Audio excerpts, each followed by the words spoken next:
travels in um, almost the same way microwaves travel. This is essentially applied to the gravity amplifiers, and by means of the electric current also provided by the reactor, it's amplified and focused. The amplified signal is shifted slightly out of phase, and by virtue of that they can repel or attract a gravitational body. The craft can take off on one gravity amplifier. There are 3 in this particular craft. When it's using just one amplifier, essentially pushing away from the Earth, it's known as Omicron configuration.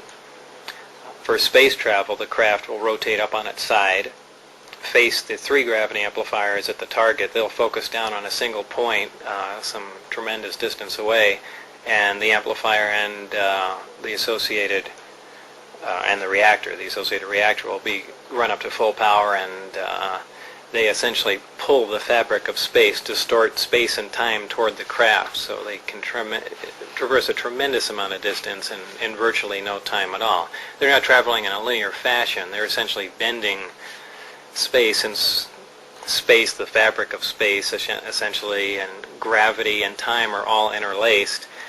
When you start distorting gravity, you distort time and space along with it. And these aren't theories. We've known these for a while. We just have no way of controlling them. But apparently, this civilization has found out how. Did you people manage to fly one?